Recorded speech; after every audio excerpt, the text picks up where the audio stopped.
I hope आपने अभी तक सुन लिया होगा कि उत्तराखंड में यूनिफॉर्म सिविल कोड लगाने की तैयारी हो रही है। और जो यहाँ के सीएम बने हैं पुष्कर सिंह धामी, तो वो यूनिफॉर्म सिविल कोड लगाने की बात कर रहे हैं। तो आज हम जानेंगे दोस्तों ये यूनिफॉर्म सिविल कोड है क्या, और इससे क्या क्या बेनिफिट मिलेंगे और क्या क्या इसके नुकसान हैं। तो हम बात करते हैं दोस्तों यूनिफॉर्म सिविल कोड की। तो इसको सबसे पहले इंट्रोड्यूस किया था, ब्रिटिशर्स ने भी इसको इंट्रोड्यूस करने की कोशिश की थी, और उसके बाद 1941 में बी एन राव ने एक कमेटी बैठाई थी। उस कमेटी में प्राइमरी फोकस जो था वो हिंदूज़ पे था, और हिंदूज़ के लिए एक लॉ बनाया गया, एक यूनिफाइड लॉ बनाया गया, जिसका नाम रखा गया हिंदू सक्सेशन एक्ट 1956। और 1956 में इसको अमेंड भी कर दिया गया था। इसके अंदर बुद्धिस्ट, सिख्स, जैन और भी जितने भी हिंदू से जो धर्म बने थे उनको रखा गया था। इसमें Hindu marriage act, Hindu divorce act और भी बहुत सारे ऐसे एक्ट रखे गए थे। और दोस्तों इसकी ज़रूरत क्यों पड़ी?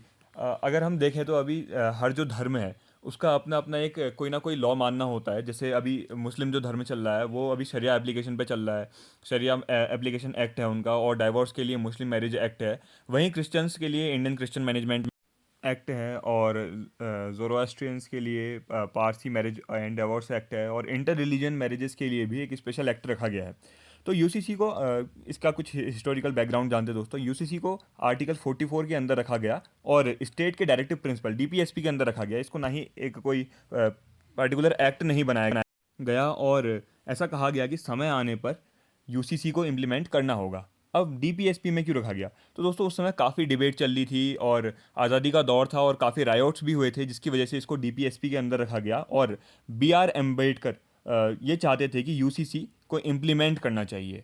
उनका मानना था कि इंडिविजुअल की लाइफ सबसे ज़्यादा ज़रूरी है, इरिस्पेक्टिव ऑफ देयर जो रिलीजन है उनके हिसाब से। Arguments in favour of UCC, तो यूसीसी के फेवर में जो आर्ग्यूमेंट्स है उसकी बात करते हैं। इट प्रमोट सेकुलरिज्म, सेकुलरिज्म जो है उसको प्रमोट करता है।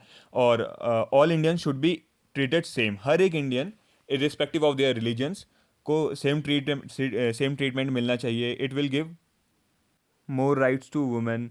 और हर एक मॉडर्न नेशन जो आज के टाइम पे है उसमें यूसीसी इम्प्लीमेंट किया गया है। Personal laws are a loophole, ऐसा माना गया है। और अभी सिर्फ गोवा में ही ये इम्प्लीमेंटेड है, और गोवा के बाद उत्तराखंड दूसरा ऐसा राज्य बन जाएगा जहाँ पर यूसीसी पूर्ण तरीके से इम्प्लीमेंट किया जाएगा। 2018 में 21st लॉ कमीशन बनी था। कमीशन ने एक रिपोर्ट तैयार की थी, एक रिकमेंडेशन दी थी कि यूसीसी ना तो ज़रूरी है ना ही डिज़ायरेबल है। और अपोजिशन आप जानते हैं कि कितना विरोध कर रहा है अभी इस टर्म का, यूसीसी का। तो देखना ये है कि क्या उत्तराखंड में ये इम्प्लीमेंट हो पाएगा। अब बात करते हैं उत्तराखंड के डेमोग्राफी। अगर डेमोग्राफिक्स की बात करें तो उत्तराखंड की पॉपुलेशन है दोस्तों 1 करोड़ 10 लाख के आसपास, और हिंदू की पॉपुलेशन है यहाँ पर 70 to 80%, और बाकी 14% मुस्लिम्स हैं, और बाकी जो बचे हैं वो सिख्स हो गए और क्रिश्चियन हो गए, ये धर्म के लोग रहते हैं। तो सबसे बड़ा असर इसका दिखने वाला है हिंदू, मुस्लिम, क्रिश्चियन, वुमेन पर, कि औरतों को इसमें बहुत ज़्यादा फ़ायदा है। क्योंकि देखा जाए तो हर एक धर्म में जो हमारे पुराने लॉज हैं उनका कहीं ना कहीं औरतों पर भी काफ़ी बहुत कुछ सहना पड़ा है औरतों को, तो इससे काफ़ी फ़ायदा होगा। और यूसीसी हर एक पर्सनल जो लॉ है जो एक रिलीजन को दिखाता है, तो आप समझ गए होंगे कि यूसीसी सीधे सीधे जो पर्सनल लॉज हैं उसको सुपरसीड करता है।